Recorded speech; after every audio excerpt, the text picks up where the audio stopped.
Morning in Maple Ridge always arrived as gently as a familiar greeting. I turned on the old coffee maker and listened to its steady rumble in the kitchen. The early sunlight slipped through the lace curtains, scattering soft patches of brightness across the table. The scent of the cornbread I'd baked last night still lingered on the counter, giving this small house an extra bit of warmth. I'm 72 now, living alone in the red brick home my husband, Walter, and I built little by little. He's been gone for a long time, yet his presence lives in every corner. At this age, I understand that peace is not something that simply exists. It is something that must be cultivated and nurtured. It comes after years of trying, after worries that have finally been laid to rest. I cherish mornings like this, gentle, just enough to remind me that life is still beautiful. I set my cup of coffee on the table and reached for Walter's picture frame. He was smiling in the photo, the same calm, kind smile he always had. I don't know why, but this morning, the moment my fingers touched the edge of the frame, a strange feeling rose in me, as if the breeze had shifted slightly, hinting that something was drawing near. I couldn't tell what it was, only that a faint heaviness settled in my chest, as though the familiar peace had moved just an inch away.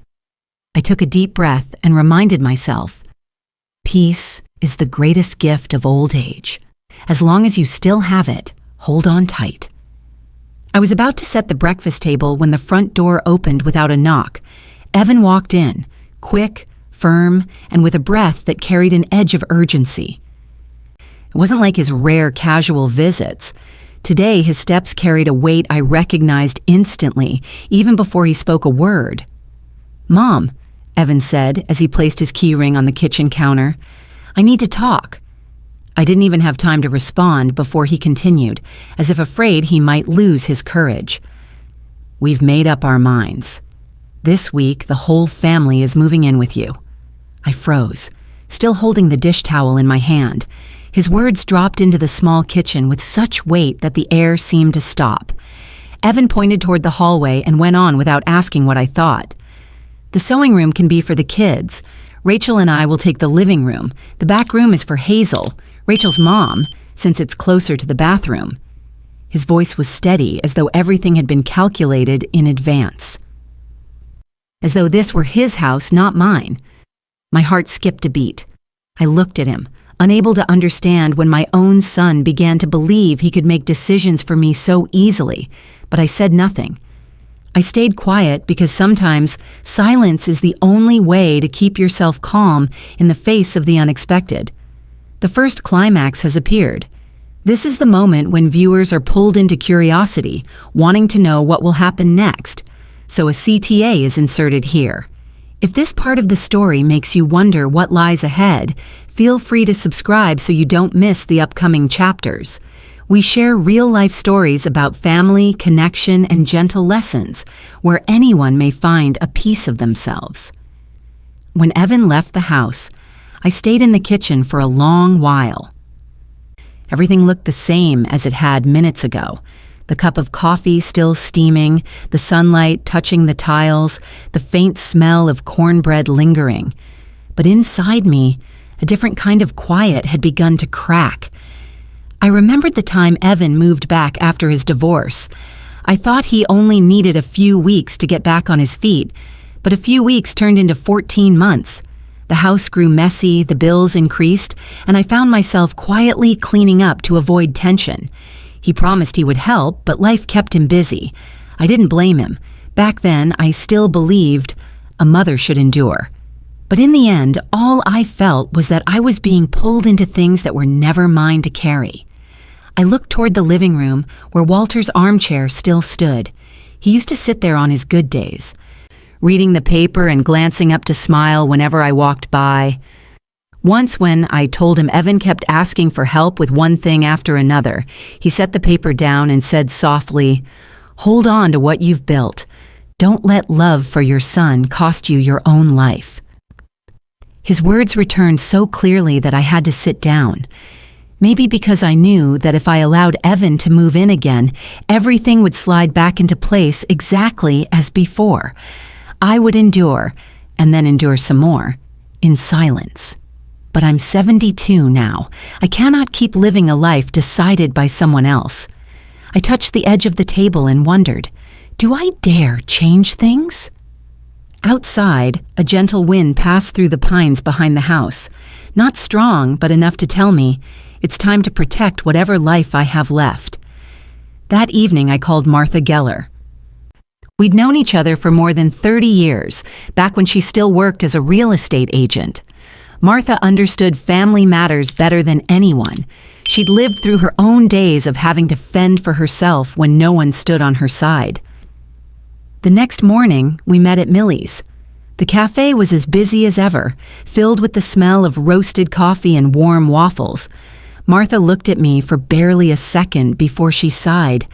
"Helen, this isn't simply about moving in together," she said. "This is intrusion, and if they've already made up their minds, it won't stop at just a few months." I gave a slight nod. Hearing her say it made me feel seen, no longer as though I were overreacting.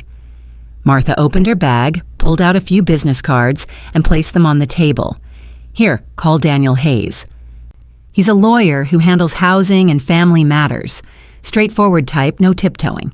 Go see him as soon as possible." I wasn't accustomed to consulting a lawyer for family issues. Still, this time I understood I couldn't just rely on my feelings. Martha went with me to Daniel's office. The room was small, tidy, and bright, with paperwork neatly lined on the shelves. Daniel listened as I told him everything. When I reached the part where Evan said they wanted to move in immediately, Daniel frowned slightly. "If they move in, regaining control will be much harder," he said. "Legally, you're still the homeowner, but practically, things will become far more complicated than you expect.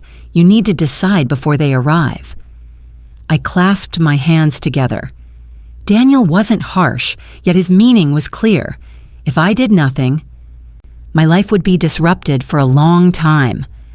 I looked at Martha and she just nodded, as if to say, "You can do this." Leaving the office, I felt a little lighter. For the first time in many years, I knew someone was truly on my side. The next afternoon, I had just finished tidying the kitchen when I heard a knock at the door. This time it was Rachel. She stood on the porch with a pink pastry box, trying to offer a polite smile. Her eyes, however, told a different story, uneasy, hesitant. "I brought some pastries for you," Rachel said, her voice softening at the end. I invited her in. She sat down, adjusted her blouse, and glanced around the house as if weighing every detail.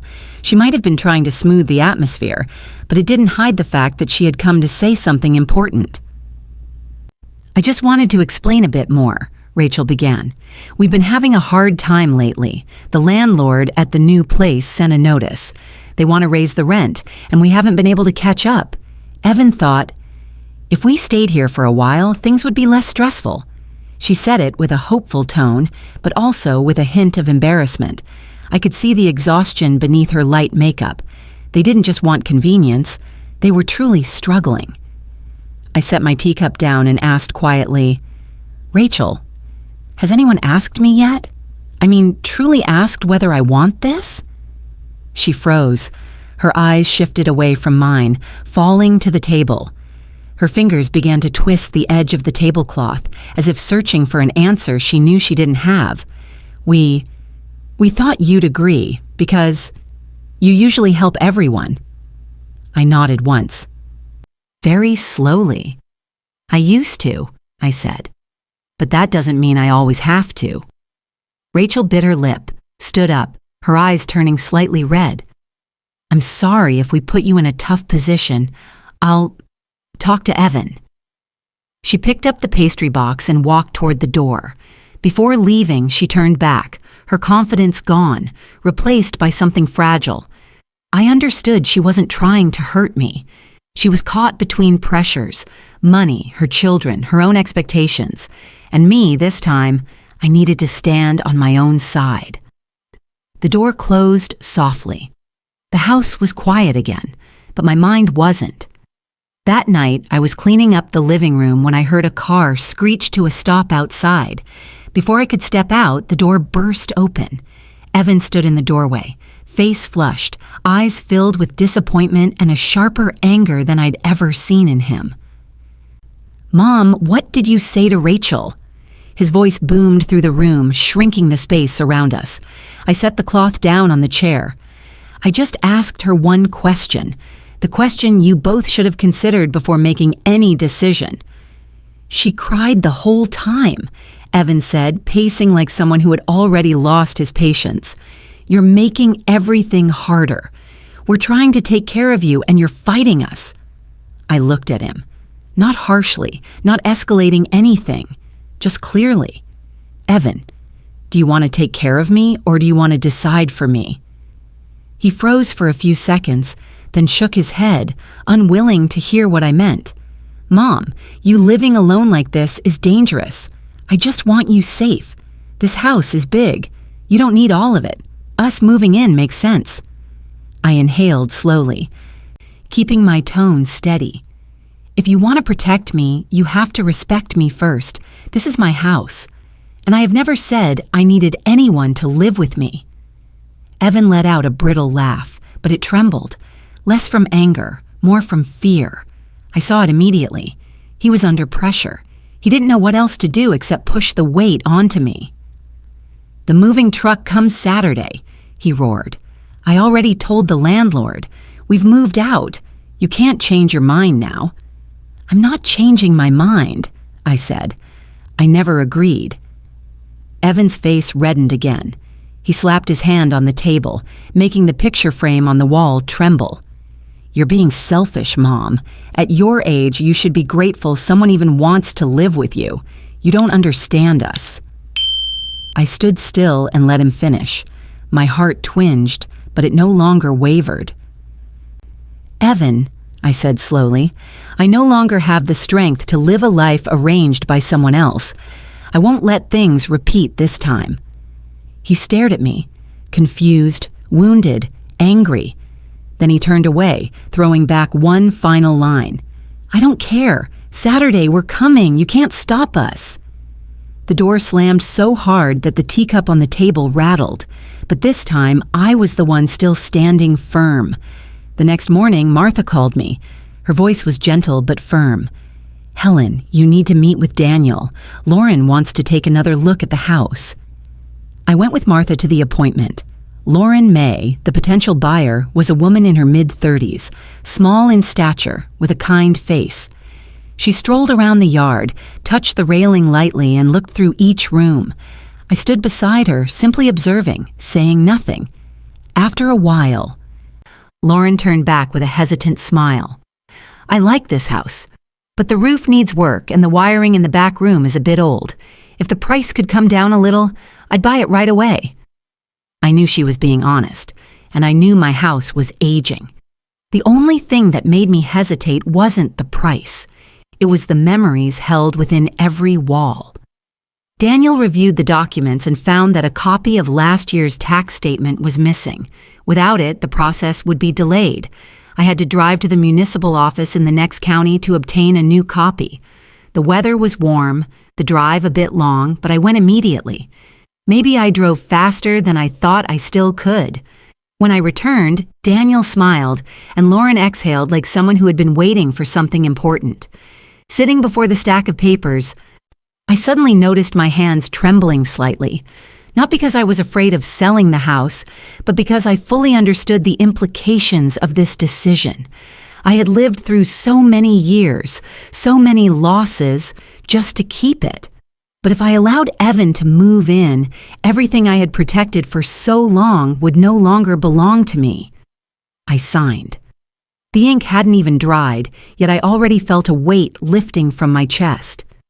Freedom sometimes begins with a shaky signature, I told myself, not as comfort, but as a reminder. There are moments when women like me must choose to stand on our own side. Martha placed a hand on my shoulder.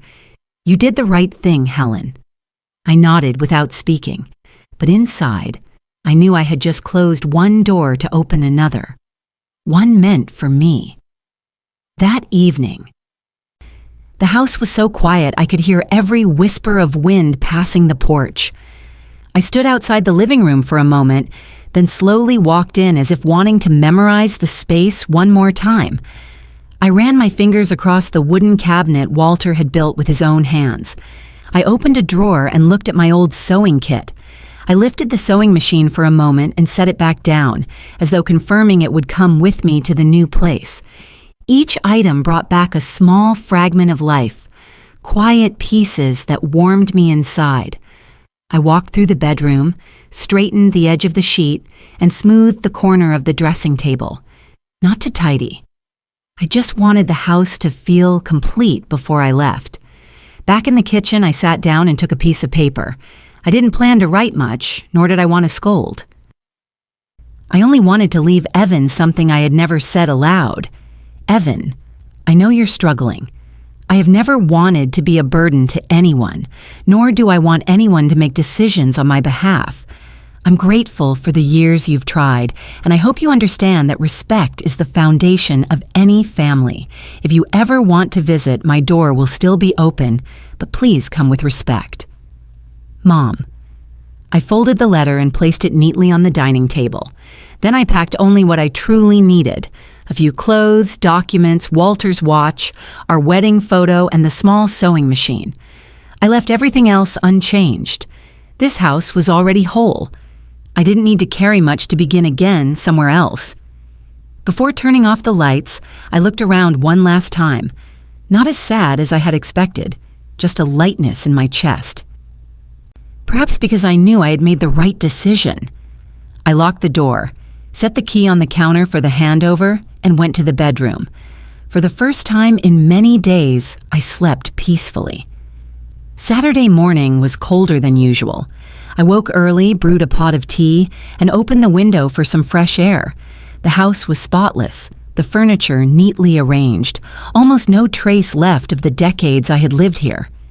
I stood on the porch, holding my cup of tea, waiting for what I knew would inevitably come. At precisely 9 a.m., the rumble of a moving truck echoed from down the street. The large truck, driven by Evan, stopped right in front of the yard. Rachel followed behind in the SUV, and the kids jumped out excitedly. They all believed today was the day they were coming home. Evan stepped out of the truck and waved. "Mom, we're here. Open the door so we can start moving everything in." I set my teacup on the step and stood up straight. "Evan," I said, my voice not loud but unmistakably clear, "you will not be moving in today." He frowned, thinking I was joking. "Mom, don't start this again. The truck is rented, everything's packed. I don't have time for this." "This house," I said slowly, "is no longer mine." For a brief moment, both Evan and Rachel stood frozen. The kids glanced at each other, confused. Evan stepped closer, his voice shaking with tension. "Mom, what are you talking about?" Right then, Daniel's silver sedan pulled up along the curb. He stepped out with Lauren May, the buyer.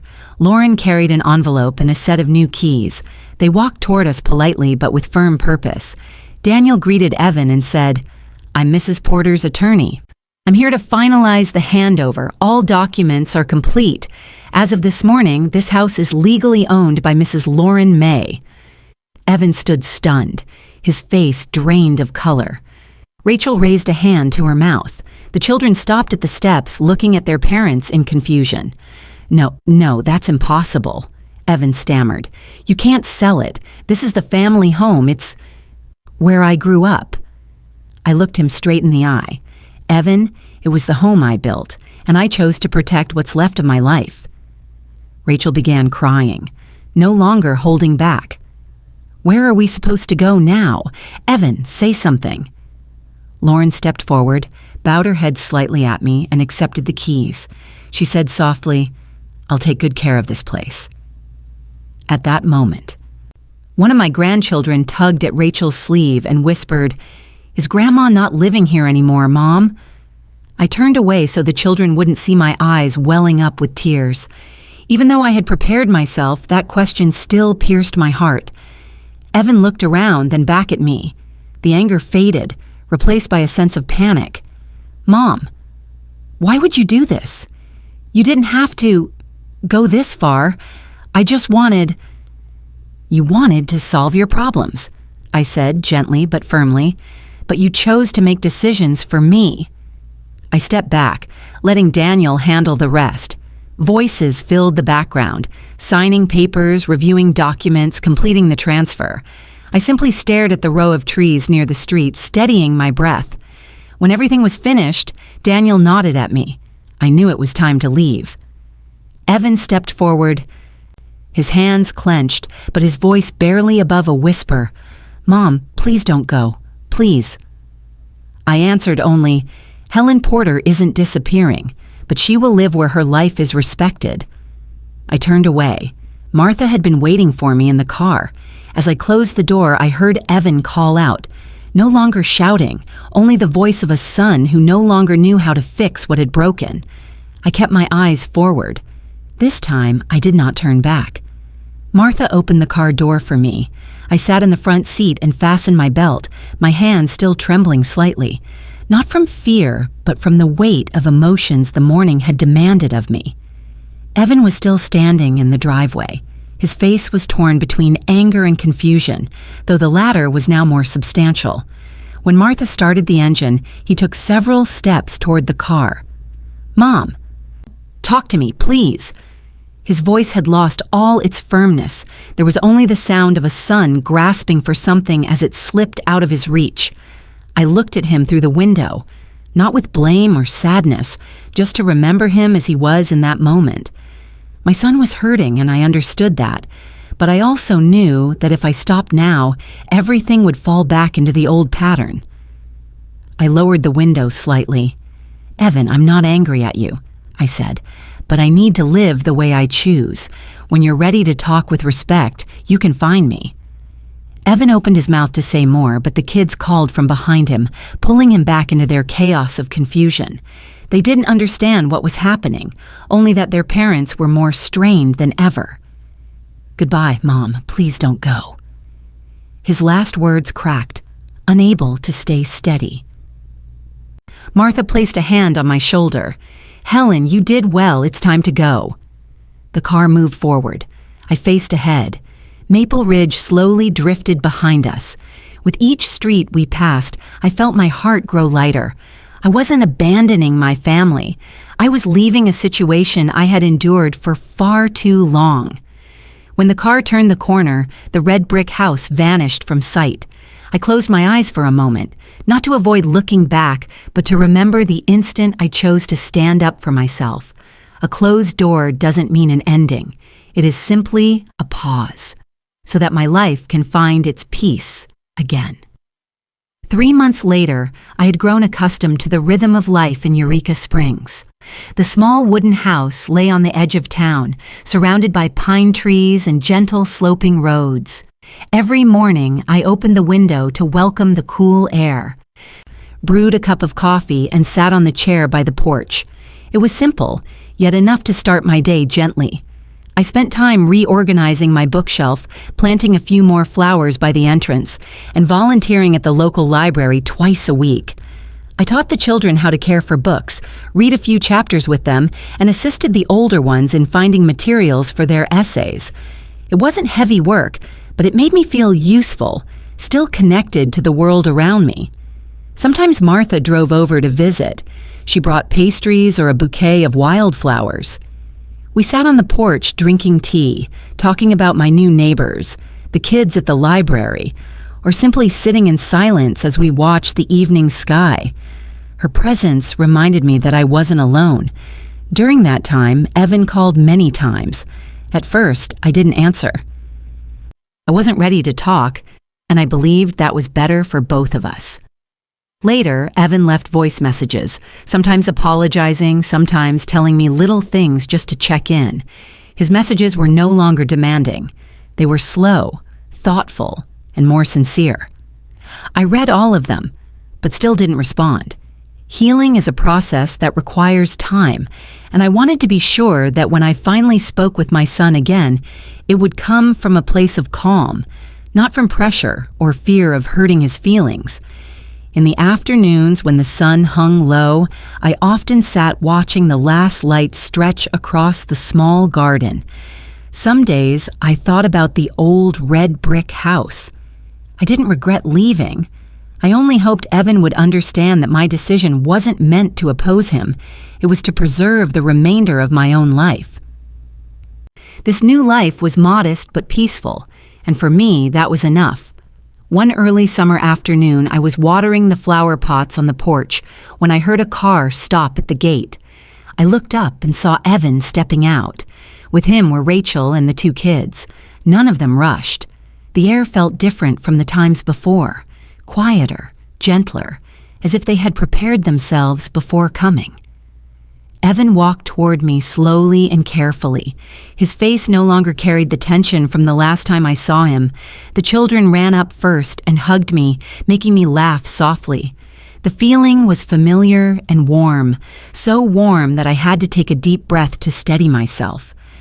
After I guided the kids into the yard, Evan stood facing me. He looked down for a moment, then lifted his head. "Mom." "I'm sorry," he said, his voice small but clear. "I let my worries and pressure take over. I shouldn't have made decisions for you, and I shouldn't have said things that hurt you." Rachel stood beside him and nodded. "I'm sorry too, Mom. Back then, I only thought about my own family and forgot that you have your own life." As I listened, my heart softened piece by piece. I had been waiting for this acknowledgement, not to win, but to see my child grow from his mistakes. I placed my hand on Evan's arm. "Forgiving isn't hard," I said, "but respect has to be kept every day. I don't blame you, but I need you both to understand that." Evan nodded without arguing. He looked around the small house and smiled faintly. "You living here, it really seems to suit you, Mom." I invited them onto the porch. I brewed tea while Rachel helped set out the pastries. The children ran around the yard, their laughter filling the garden. Watching them, I felt a gentle calm spread through my chest. No one was cut out of this family. We each just needed to learn how to stay in our rightful place so that love wouldn't turn into a burden. As the sun began to set, Evan stood and looked at me once more. "Mom, can we bring the kids to visit more often, if you're okay with it?" I smiled. "Whenever you want, just let me know ahead of time. There will always be a place for them here." Evan let out a long breath, as though releasing a weight he had been carrying for months. Before getting into the car, he hugged me. A short hug, real and no longer stiff. When they drove away, I stood on the porch watching the car until it disappeared down the small road. A soft breeze passed through the garden. I felt my heart settle, as though a long chapter had finally closed and a gentler one had begun. I sat on the wooden chair and wrapped my hands around the warm teacup. Family is always a place to return to, but to keep it whole, everyone must learn to respect one another, especially the elders. Freedom is not leaving the people you love. It is reminding them that you deserve to be loved the right way. At my age, what I want most isn't to keep a house. What I want is to keep peace in my heart and a family that knows how to cherish one another. And today, I believe I have done that.